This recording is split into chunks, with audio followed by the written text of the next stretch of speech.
आप देख रहे हैं आजाद बोल इंडिया का हेडलाइंस शो। आज है 30 अप्रैल 2025। मैं हूं आदिल खान आजाद। दुनिया की सबसे बड़े अखबारों और पोर्टल से चुनी गई कुछ बड़ी खबरों को आपके सामने रखेंगे, जिन्होंने आज सुर्खियां बटोरी। इस शो में आज आप देखेंगे पाकिस्तान ने अपनी बॉर्डर पोस्ट खाली की, झंडे भी उतार दिए, दिल्ली में तेज हुआ मीटिंग्स का दौर। पाकिस्तान का बड़ा दावा, भारत अगले कुछ घंटों में कर सकता है हमला। रशिया ने अमेरिका को कहा जरा साइड हटो, अमन का रास्ता यूक्रेन से गुजरता है, वॉशिंगटन से नहीं। चाइनीज मीडिया ने यमन में अमेरिका के नुकसान पर उड़ाया मजाक। ईरान ने अमेरिका के एक कदम पर गुस्से का किया इजहार। रशिया का आईसीजे में बड़ा कदम, इसराइल को इंसानियत और कानून के खिलाफ बताया। इस्राएली फाइनेंस मिनिस्टर का डराने वाला बयान, गजा से सभी लोगों को निकालने की दी धमकी। और वर्ल्ड फूड प्रोग्राम ने कहा गजा में तेजी से बढ़ रहा है भुखमरी का खतरा। Good evening. आज शुरुआत करते हैं भारत और पाकिस्तान की खबर से, और दो तीन अहम खबरें। ज्यादातर लोग ये चाहते थे इस पर खबर बनाएं। पाकिस्तान ने बॉर्डर से अपनी चौकियां खाली कर दी हैं और अपने झंडे भी उतार दिए हैं। ये बड़ी खबर इंडियन मीडिया ने दी है। दैनिक भास्कर के मुताबिक पहलगाम हमले के 8 दिन बाद पाकिस्तान की फौज ने इंटरनेशनल बॉर्डर पर अपनी कई पोस्ट, अपनी कई चौकियां खाली कर दी हैं। ये बड़ी चौंकाने वाली बात है। क्यों पाकिस्तान ने ऐसा किया? और सिर्फ पोस्ट ही नहीं, खबर कहती है कि पाकिस्तान के झंडे भी हटा दिए गए हैं। ऐसा क्यों? ये सब कुछ हुआ है जम्मू के कठुआ के परगवाल सेक्टर में। खबर कहती है कि पाकिस्तान एलओसी पर लगातार सीजफायर तोड़ रहा था, लेकिन अब पहली बार इंटरनेशनल बॉर्डर पर भी फायरिंग की गई, जिसका भारत ने फौरन जवाब दिया। दूसरी तरफ दिल्ली में हलचल तेज है। दिल्ली में हाई लेवल मीटिंग्स का सिलसिला तेज हो गया है। नेशनल सिक्योरिटी एडवाइजरी बोर्ड यानी कि एनएसएबी, इसको नए सिरे से बनाया गया है। इसमें नए लोग बैठाए गए हैं।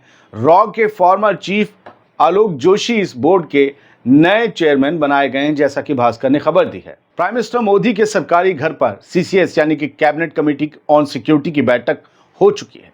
ये दूसरी सीसीएस मीटिंग थी। पहली 23 अप्रैल को पहलगाम अटैक के बाद हुई थी, और अब सीसीएस की मीटिंग के फौरन बाद पार्लियामेंट्री अफेयर्स, इकोनॉमिक अफेयर्स और फुल कैबिनेट की मीटिंग भी होने वाली है।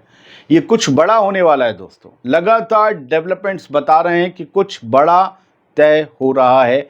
इतनी हाई लेवल मीटिंग्स के बाद ऐसा तो नहीं है खोदा पहाड़ निकली चुहिया जैसी बात हो। कुछ तो होगा। फिर पाकिस्तान क्या जवाब देगा, वो भी देखना होगा, उस पर भी नजर रखनी होगी। बढ़ते हैं आगे। एक और खबर पाकिस्तान की तरफ से है। वहां से कहा गया है कि भारत 36 घंटे में हमला करेगा, और अब ये घंटे लेस कर दिए, 24 से भी कम रह गए। पाकिस्तान का दावा है कि ये हमला होगा और टेंशन अपने उरूज पर है। पाकिस्तान के इंफॉर्मेशन मिनिस्टर अताउल्लाह तरार ने एक्स पर पोस्ट करते हुए कहा कि उनको क्रेडिबल इंटेलिजेंस मिली है, और जहां तक हमें पता है अमेरिका से पाकिस्तान को इंटेलिजेंस मिली है। ऐसे दावे किए जा रहे हैं कि भारत अगले 24 से 36 घंटों में मिलिट्री स्ट्राइक की तैयारी में है, लेकिन हमें लगता है ये कुछ घंटों में होगा। अगर हुआ, पहलगाम अटैक का बहाना बनाकर पाकिस्तान कह रहा है कि भारत हम पे अटैक कर सकता है। पहलगाम में हमारे बेकसूर 26 इंडियंस मारे गए थे। तरार ने भारत पर झूठी और गढ़ी हुई कहानियों के जरिए एक्शन जस्टिफाई करने का इल्ज़ाम लगाया है, और कहा है कि अगर भारत ने कोई मिलिट्री स्ट्राइक की या कोई मिलिट्री एक्शन किया तो पाकिस्तान पूरे जोश से माकूल जवाब देगा। पाकिस्तान ने कहा है कि हमला हुआ तो जिम्मेदारी भारत की होगी। हम कोऑपरेट करने को रेडी हैं, लेकिन बिना सबूत के इल्ज़ाम कबूल नहीं है। और जो सिंधु नदी का जो पानी है, इंडस वाटर ट्रीटी है, उसका सस्पेंशन भी पाकिस्तान ने कहा है कि हमें मंजूर नहीं है। इसी सिलसिले में एक तीसरी खबर है और आखिरी है। भारत पाकिस्तान टेंशन में अमेरिका की भी एंट्री हो गई है। टेंशन के बीच अमेरिका ने भारत और पाकिस्तान दोनों से राब्ता कायम किया है। अमेरिकन फॉरेन मिनिस्ट्री की स्पोक्सपर्सन है टैमी ब्रूस।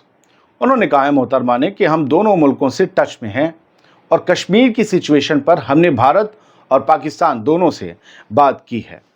अमेरिका ने जोर दिया कि मसला बातचीत से हल होना चाहिए, मतलब लड़ाई मत लड़ो, टेंशन को कम करने की ज़रूरत है। ये भी अमेरिका ने कहा भारत और पाकिस्तान से। और कश्मीर में जो कुछ भी हो रहा है, अमेरिका का कहना है कि उस पर पूरी दुनिया की नज़र है।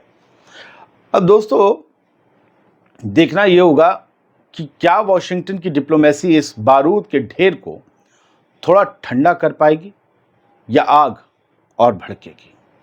अच्छा, आग दुनिया में कहीं भी भड़के, अमेरिका की हथियार फैक्ट्रियां बूम करती हैं, आपको पता होगा। खैर, अमेरिका यहाँ पर डिप्लोमेसी की बात कर रहा है। बढ़ते हैं आगे। बेगानी शादी में दीवाने हो रहे अमेरिका को रशिया ने कहा, भाई थम जा, रुक जा। सीधा पैगाम दिया है रशिया ने अमेरिका को और कहा है, अमन का रास्ता कीव यानी यूक्रेन की दारुल हुकूमत यानी यूक्रेन से होकर गुजरता है, वॉशिंगटन से नहीं। तुम कौन?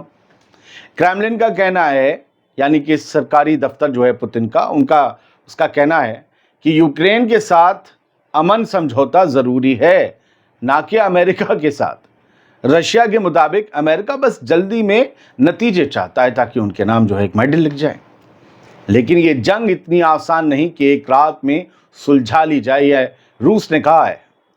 क्रेमलिन के स्पोक्सपर्सन दिमित्री पेस्कोव, उन्होंने कहा है कि असल कॉन्फ्लिक्ट काफ़ी गहरा गया है और इसका हल सिर्फ यूक्रेन के जरिए हो सकता है। अमेरिका की चाहत अपनी जगह, लेकिन फैसला हमें कीव के साथ ही करना होगा, वॉशिंगटन के साथ नहीं। रशिया का मैसेज बिल्कुल क्लियर है, असली बातचीत तभी होगी जब यूक्रेन सीरियस हो। बढ़ते आगे। रेड सी में अमेरिका के नुकसान पर चाइना ने मजाक उड़ाया है। ये दावा यमन से आया है। यमन के अल मसीरा मीडिया आउटलेट ने लिखा कि चाइनीज मीडिया ने वेडनेसडे को बुध को अमेरिका की यमन में नाकामी का मजाक उड़ाया क्योंकि हूथीज के फाइटर्स ने एक अमेरिकन F-18 जेट को समंदर में डुबा दिया। यानी यमन ये कह रहा है कि जो अमेरिका कह रहा है कि जो फिसल कर गिरा है फाइटर जेट, वो हमने डुबोया, फिसला नहीं है। और ये कहा है यमन ने कि USS ट्रूमैन एयरक्राफ्ट कैरियर को रेड सी से पीछे हटना पड़ा है। चाइना इसको लेकर भी मजाक उड़ा रहा है। चाइना की मशहूर डिजिटल प्लेटफॉर्म बाइजिहाओ ने सवाल उठाए हैं कि यमनियों ने ऐसी सेंसिटिव टाइमिंग का पता कैसे लगाया। ये तो इंटेलिजेंस और प्लानिंग का कमाल लगता है, ये लिखा है इस पोर्टल में। दोस्तों, एक तरफ अमेरिका की मिलिट्री पावर का शो और दूसरी तरफ यमन जैसे कमज़ोर और गरीब मुल्क से नुकसान खाना। चाइना कह रहा है ये तो सुपर पावर की तौहीन है, इंसल्ट हो गई जी। अब बात ईरान की। ईरान के फॉरेन मिनिस्टर अब्बास अराक्ची ने नए अमेरिकन सैंक्शंस यानी अमेरिका की नई पाबंदियों को लेकर बहुत गुस्से का इजहार किया है। अराक्ची ने कहा कि जब बातचीत चल रही हो और दूसरी तरफ से उकसाने वाले एक्शंस हो रहे हों तो ये साबित करता है कि वो सीरियस नहीं है। उनका कहना है कि अमेरिका एक तरफ बातचीत कर रहा है और दूसरी तरफ नई पाबंदियां भी लगा रहा है जो वॉशिंगटन की नीयत पर बड़ा सवाल उठाती हैं। अब समझ में नहीं आता कि असल में अमेरिका चाहता क्या है। ईरान कह रहा है कि हम समझ ही नहीं पा रहे हैं, बातचीत पे बातचीत, बातचीत पे बातचीत, बातचीत पे बातचीत माय लॉर्ड, और इधर पाबंदियों पे पाबंदियां। ये चक्कर क्या है बॉस? ईरान की एक और खबर है कि ईरान ने फ्रांस की धमकियों को गैर कानूनी करार दिया है। ईरान ने फ्रांस के उन बयानात पर सख्त जवाब दिया है जिसमें उसने 2015 की न्यूक्लियर डील के तहत हटाए गए सैंक्शंस को दोबारा लागू करने की धमकी दी थी। हमने कल ही आपको बताया था कि फ्रांस ने ऐसी धमकी दी है कि ईरान पर हम वो सैंक्शंस वापस जो है नाफिज कर देंगे अगर न्यूक्लियर डील नहीं करता है ईरान। तो ईरान के UN मिशन ने एक लेटर के ज़रिए कहा कि फ्रांस का ये कदम गैर कानूनी और गलत है और ये डिप्लोमेसी की रूह के खिलाफ है, रूह के खिलाफ। ईरान ने वार्निंग दी है कि अगर E3 मुल्क यानी कि फ्रांस, UK और जर्मनी ने स्नैपबैक सैंक्शंस लगाए, स्नैपबैक पाबंदियां लगाई तो इससे पूरी न्यूक्लियर डील ख़त्म हो सकती है। अब ज़रा गज़ा की खबरें ले लेते हैं। रशिया का ICJ में इसराइल पर ज़बरदस्त हमला आज सामने आया है और रशिया ने वहां ICJ में खड़े होकर कहा है कि इंसानियत और कानून दोनों खतरे में हैं। इंटरनेशनल कोर्ट ऑफ जस्टिस यानी ICJ के सामने रशिया ने कहा है कि इसराइल के गज़ा में एक्शंस ने न सिर्फ इंसानियत बल्कि कानूनी बुनियादों को भी तबाह करके रख दिया है।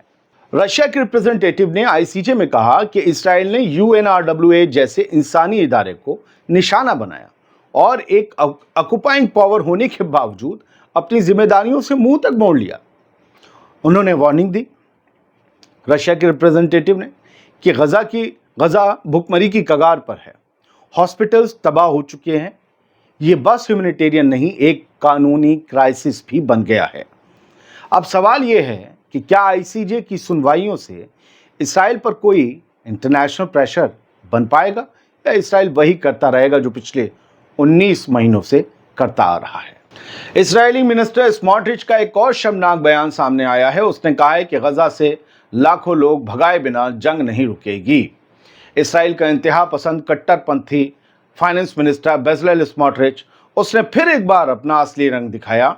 वेस्ट बैंक में एक प्रोग्राम के दौरान उसने कहा, जंग जब तक नहीं रुकेगी जब तक गजा से लाखों लोगों को निकाला नहीं जाता। तो जंग तब तक नहीं रुकेगी जब तक गजा से पूरी आबादी को बाहर नहीं कर दिया जाता, खदेड़ नहीं दिया जाता और सीरिया को टुकड़ों में नहीं बांट दिया जाता। बात सिर्फ गजा की नहीं है, सीरिया को भी टुकड़ों में बांटना है इन्हें। पता नहीं क्या लेते हैं सस्ता। खैर, स्मोट्रिच का कहना था कि इसराइल का मकसद सिर्फ हमास का खात्मा नहीं है, गजा की सफाई है और फ़लस्तीनियों को ज़बरदस्ती गजा से बाहर निकालना है। ये जानते हैं कि हज़ारों साल से लड़ रहे हैं गजा। ये लोग तो खैर बाहर से आए थे, जो ज्यूज़ हैं असल, जो फ़लस्तीन में रहते हैं, वो जानते हैं कि हज़ारों साल से यहीं थे, यहीं रहेंगे। खैर, ये बयान उस वक्त आया है जब गजा में लगातार इसराइली बम्बार्डमेंट से हज़ारों लोग मर चुके हैं और सीरिया पर भी इसराइल की स्ट्राइक्स लगातार बढ़ती जा रही हैं। अब गजा के अंदरूनी हालात क्या हैं उसकी खबर लिए लेते हैं। वर्ल्ड फूड प्रोग्राम यानी WFP की स्पोक्स पर्सन ने एक खौफनाक खुलासा करते हुए, एक खौफनाक बयान देते हुए ये बताया है, खुलासा अपने आप में बहुत बड़ा वर्ड है। उन्होंने बताया है कि गजा में सूरत हाल बहुत मुश्किल है और हमारा स्टॉक भी ख़त्म हो रहा है। उन्होंने कहा कि पहले 7 लाख लोग हर रोज़ खाना मिलने का फ़ायदा उठाते थे। हमारी तरफ से 7 लाख लोगों को हम हर रोज़ खाना पहुंचाते थे, लेकिन गजा में अब सब लोग भूखे हैं। हमारे एयर ट्रक्स, हमारे मदद से भरे ट्रक्स अब भी रफ़ा बॉर्डर पे फंसे हुए हैं, जो गजा में दाखिल होने का इंतज़ार कर रहे हैं। अगर क्रॉसिंग्स बंद रहीं तो हम भुखमरी से मौतें होती देख सकते हैं। हम पहले हज़ारों टन राशन सीज़फायर के दौरान पहुंचा चुके हैं, लेकिन अब हमारे हाथ बंधे हैं, गजा के लोगों के हाथ खाली हैं। दोस्तों, ये सब कुछ बताता है कि गजा में आज भी इंसानियत के हवाले से हालात बहुत ख़राब हैं और अगर मदद ना मिल पाई तो बहुत कातिल नतीजे सामने आ सकते हैं। हेडलाइन शो में इतना ही। बस एक इल्तिजा है, ये हमारा फेसबुक पेज का लिंक हमेशा आपको कमेंट बॉक्स के पहले कमेंट में मिल जाएगा, पिन किया हुआ। उस पेज पर जाएं, उसे क्लिक करें, उसे फॉलो करें और वहाँ के वीडियोस अपने दोस्तों यारों के साथ, रिश्तेदारों के साथ शेयर करें, ताकि वो फेसबुक पेज भी इसी यूट्यूब चैनल की तरह आप लोगों की वजह से मशहूर और मारूफ हो सके। बहुत बहुत शुक्रिया। सलामत रहिए, खुश रहिए।